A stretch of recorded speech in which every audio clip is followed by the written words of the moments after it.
And we are still here for our reception program for Yell and Eyes. And at this point, hopefully you enjoyed our sumptuous meal because at this moment, someone will be cleaning our stage with talent. Kaya naman po, this next performers are of course cousins of the group who will be showcasing their talent and dancing. So ladies and gentlemen, please focus your attention here at the center dance floor as we welcome Mia Fajardo and Ray Mateo.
Please give it up for Mia Fajardo and Ray Mateo.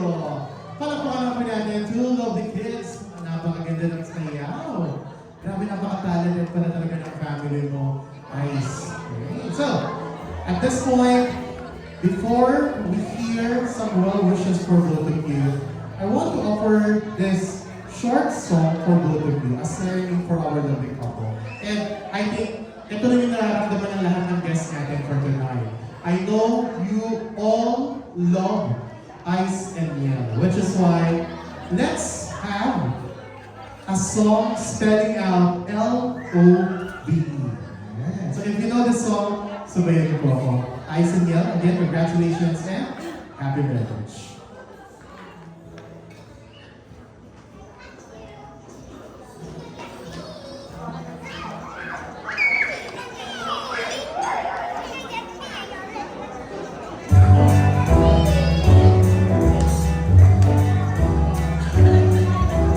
L is for the way you look at me.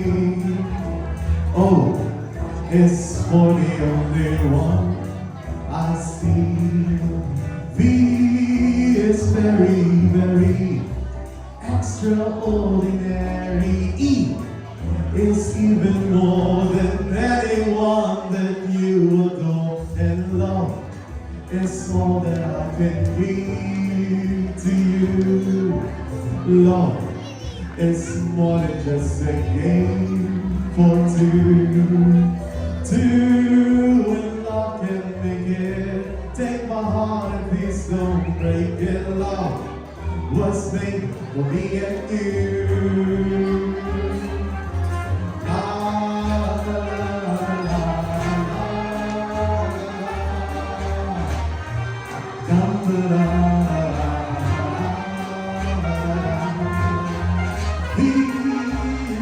Very, very extraordinary. It's even more now.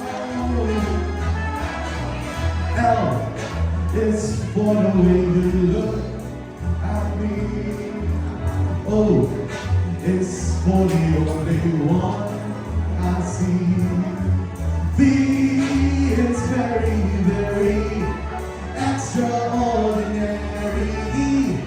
It's even more than one that you adore, and love is all that I can give to you. Love is more than just a game for two. Two and love can make it. Take my heart and place the break in love was made for me and you. And love was made for me and you. And love was made for me and you. L-O-V-E. Let's love our lovely couple. And to showcase that, pwede ba makakita ulit ng finger heart to all of our guests sending to our bride and groom. Palakpakan po natin, Mr. and Mrs. Cruz. At this point, I would like to call on some people here on stage who would also like to share not just their love, but also their wishes for Ice and Neil. So may I please call on siblings of the bride, Christine Ayran Penaredondo and Franklin Ayran, together with a family relative of our group, Sophia Gandhi. Let's give them a big round of applause.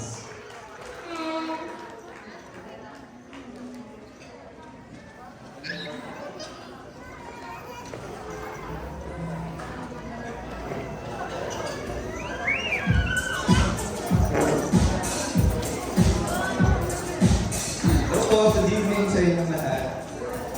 Una-una, congratulations, Neil and Ice. Bilang mag-iisang kapatid na lalaki, masaya ako na magiging kabiyak mo si Ice. Strong and independent woman ka, pero lagi ka nandun si Ice para sa'yo.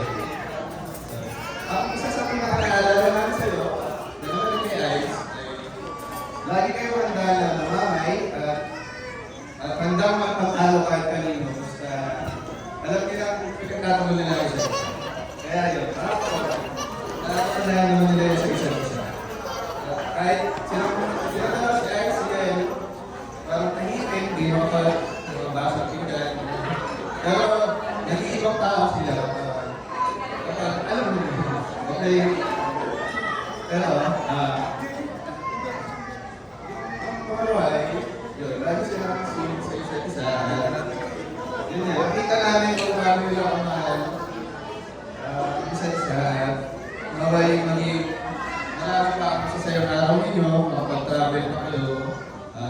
Ang mukbang at more skin routine pa para mas starring face. Maraming salamat at binahagi nyo ang inyong mga buhay para sa amin. Yun lang.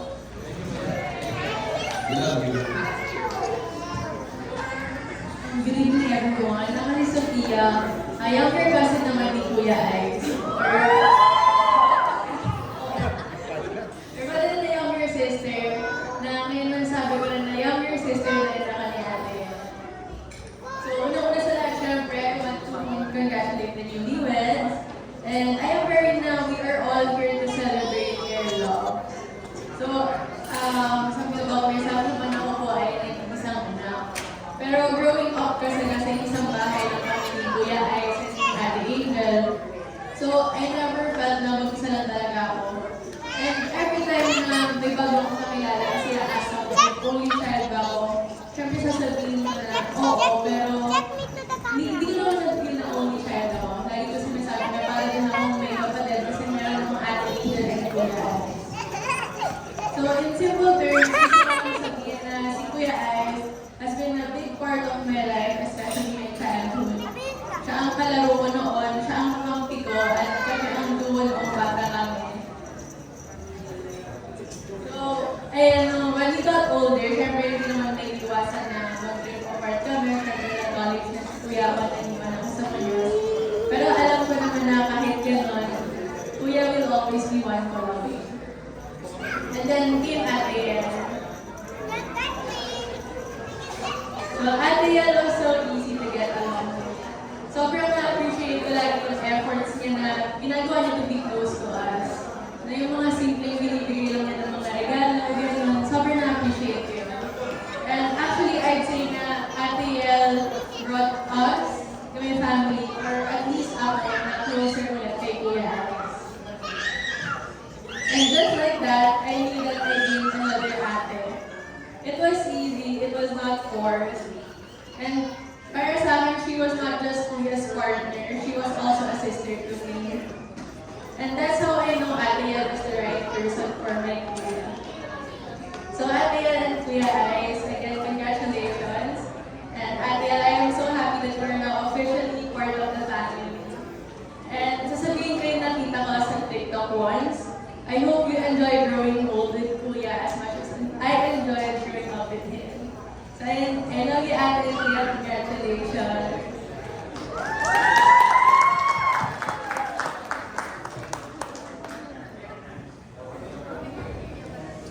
Hello po.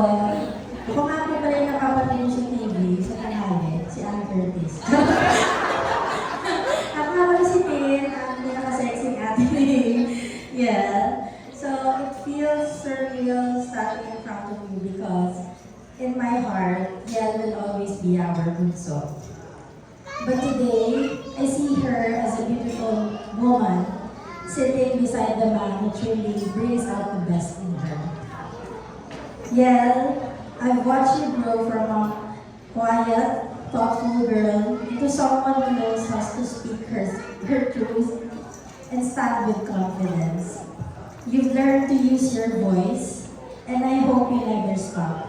Even if sometimes parang nagdadalawang isip ka because you don't want to hurt other people. But keep speaking your mind unapologetically as long as it comes from a place of kindness. Ang hirap i-turn sa next switch. Ice, you've been such a calm, steady presence in Yel's life. You balance her so perfectly. Thank you for loving Yel so sincerely, for being the peace in the chaos, and for making her laugh even in the smallest moments. Some of my favorite moments with you are the simple ones. Samjing dinners, hot pot nights, and sleepovers with booze and samyang. Those nights are full of warmth and fun. I hope we get to make more of those memories, travel together, share more meals, and laugh until our stomachs hurt. Hindi na talaga tayo makahinga.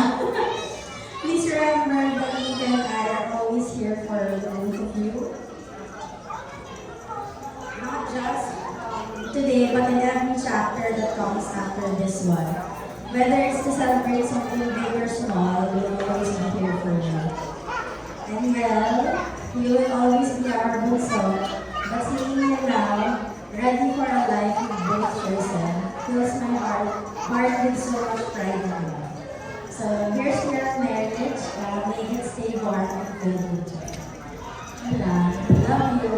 Thank you so much, Christine, Franklin, and Sophia. Before we end, let's have a photo with the three of you, together with our couple here. So please join our couple. Sophia, Franklin, and Christine. Yeah, tabihan naman natin si Ice and Yel.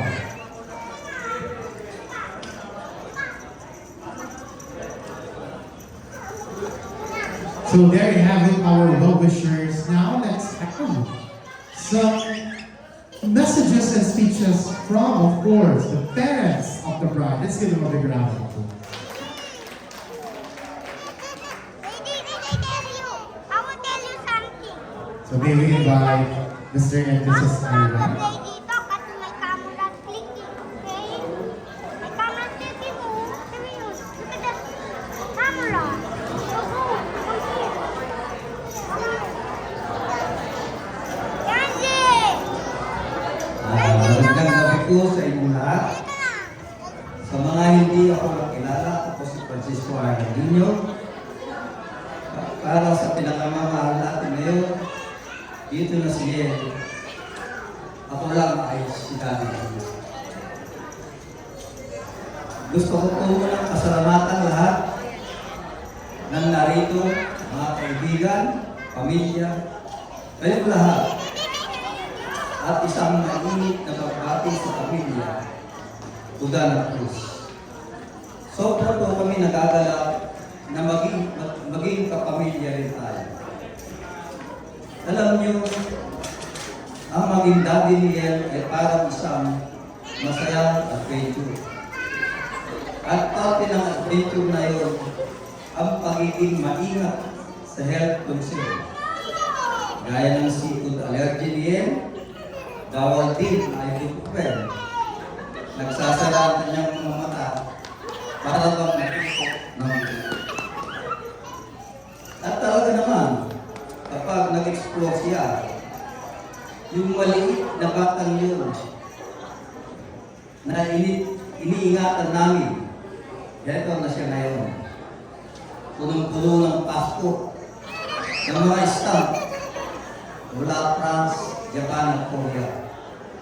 At may talento na at hobby sa photography para ma-capture ang ganda ng mundo. At yan, anak, binigay mo sa akin ngayon ang mahalagang regalo, ang kapanatagan ng loob na ikaw ay maalaya, really nice, na ginagawa rin naman yan yun. At ayos, nang dumating ka sa buhay niya, nakita namin ang isang lalaking hindi lang umiibig sa kanya, kundi nakakita sa kanya. Nalaman mo ang kanyang seafood allergy at ang bawal na ibuprofen na hindi na natin kailangan sabihin. Naging partner ka na rin sa pag-aalala sa mga maliliit na bagay. Nakikita mo ang buong kung sino siya at pinili mo samahan ako sa pag-iingat sa kanya. Thank you. Yung pakiramdam na alam ko nandiyan ka para sa kanya. Guys, we are so proud to welcome you into our family. Kaya sa ating mahal na yan, sa ating bagong anak na si Alice, ang hiling ko para sa inyo ay simple. Sana ang buhay niyo ay isang magandang adventure. Puno ng mga bagong adventure, paglalakbay, masasarap na pagkain, at maraming pictures at selfies. Para sa ating anak na si Ed, you will always be my little girl. At kayo ay Sudan Cruz. Amen. I am so proud to call my son. Bagang Mr. at Mrs.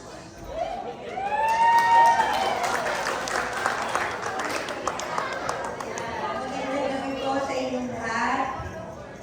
Magpapasalamat po ako dahil napakaya na po ako ito at nandito kayong lahat. Sa puso po ako nagpapasalamat sa inyo dahil nanira ako na napaka-special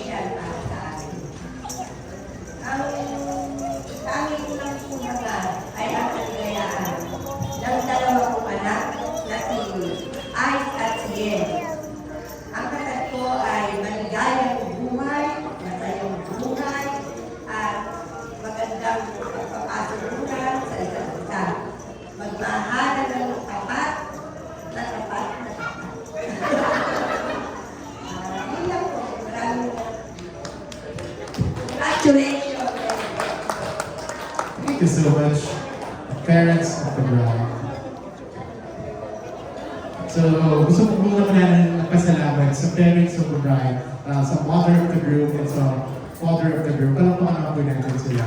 You know, because of your love, your support, at kung hindi po dahil sa inyo, hindi po lalaking gwapo, maganda, responsable, mabait na tao, si Ice at si Yel. And lahat po yung pinagpapasalamat po namin dahil po sa kanilang mga magulang. So you all deserve a big round of applause.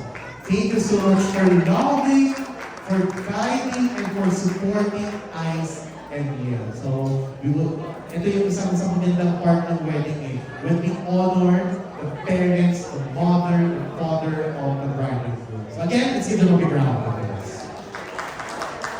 Alright. So, hopefully you enjoyed all our activities during our program. Because at this point, we will be reminiscing all the highlights that happened the first day of the marriage of our lovely couple. So this consists, of course, of our preparation, our ceremony, down to our reception program. So may now I invite everyone, please focus your attention on our screen as we present to you the on-site photos and same-day edit video for Ice and Yel. Enjoy!